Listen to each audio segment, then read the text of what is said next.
자, 이 대통령이 결국은 이제 본회의에서 이제 통과가 되니까 이것을 거부권을 행사하지 않고 왜 하겠어요? 더 센 상법 개정안과 노란봉투법에 대해서 이 국무회의를 열어서 의결을 했습니다. 그렇죠. 이제는 법이 이제 시작된 거예요. 물론 노란봉투법 같은 경우 6개월 후부터 네. 시작이 된다고는 하지만 이미 뭐 벌써 신 나가지고 그냥 선반영해서 그렇죠. 국제유가처럼 선반영을 하더라고요. 네. 자, 그리고 기업들이 이제 큰일 났어요. 여기에 대해서 투자를 유의해달라 이 공시를 합니다. 그러니까 어떤 투자 계획이 있을 때 어떤 이 투자에 대해서 지금 현재 갖고 있는 리스크 이것을 가지고 미리 얘기하는 게 투자 유의 공시입니다. 이것은 여러 가지 이유가 있는데요. 뭐 예를 들어서 이제 나중에 이 법적 안정성 때문이기도 해요.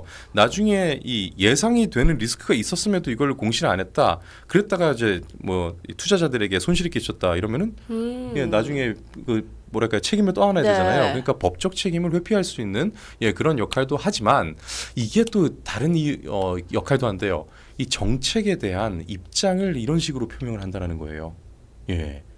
예를 들어서 이제 우리나라 특히나 이제 노동법 같은 경우가 많은 문제가 되니까 기업들이 이런 정책에 대해서 우리는 반대한다라는 이 정책 입장을 표명할 때도 한 가지 방법이라고 하더라고요. 네. 파업 우려가 있기 때문에 투자에 유의해 주십시오라고 이런 새로운 공시가 나왔습니다. 그래서 SK, GS, 현대건설들이 일단 공시를 하고 있다고 해요. 그러니까 기업에서 대놓고 지금 먼저 지금 얘기를 하는 거잖아요. 그 사전부터 경총부터 시작해가지고 이 법 통과되면 난리 나요라고 얘기를 했는데 통과가 됐네요. 그렇기 때문에 이제부터 큰일 날 거예요, 여러분. 미리 말씀드렸지만 그렇게 됐네요라고 조심하시길 바랍니다라고 이야기를 하고 있는 겁니다.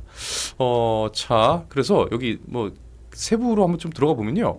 SK 같은 경우에 1,700억 원 규모 사채를 발행을 했습니다. 이 투자 설명서를 공시하면서 투자 유의 공시를 같이 한 거예요. 노란봉투법이 영향을 미칠 가능성이 존재합니다.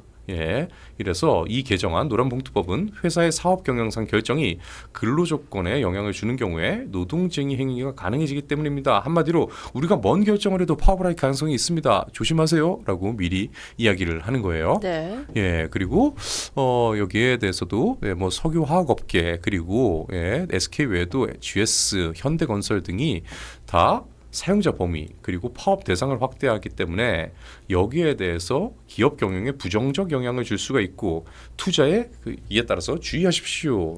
이렇게 투자 유의 공시를 했다고 합니다. 전혀 일상적이지 않고요. 그리고 이건 한마디로 이거 뭐랄까요?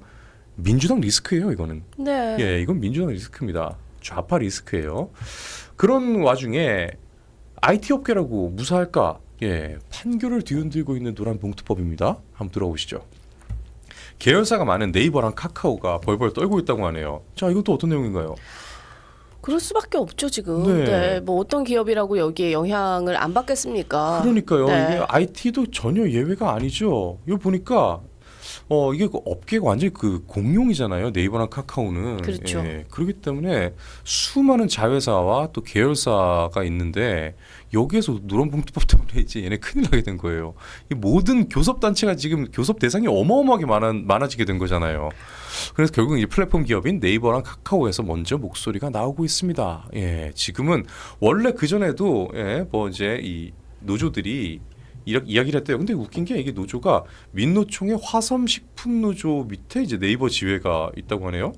이 포지션도 좀 이상한데 여기에서 그동안 네이버 계열사 간에 이 두세 배까지 차이가 나는 임금 격차 그리고 차별적 복지 문제 해결을 계속 촉구를 했다는데 앞으로는 이걸 가지고 계속 그렇죠. 파업이나 이 투쟁이 가능한 게 그러니까 하게 된 이게 거죠. 결과적으로 또 노노 갈등을 일으킬 수밖에 없는 게 그러면 그쵸. 여기 지금 들어가 있는 사람들은 그 치열한 경쟁을 뚫고 좀 들어갔는데 그러니까요. 지금 임금을 그럼 갖게 해달라는 거잖아요. 그러니까 이제 노사 갈등뿐만 아니라 이제는 진짜 말 그대로 진짜 중요한 지적인데 노노 갈등이 앞으로 격화가 될 겁니다. 이게 지금 확대될 수밖에 없죠. 맞습니다. 게다가 이게 좀 뭐랄까요 너무 나쁘게 생각하는 건지 모르겠습니다만 노사 갈등에서 사측 입장에서는 이게 하나의 카드가 될 수도 있어요.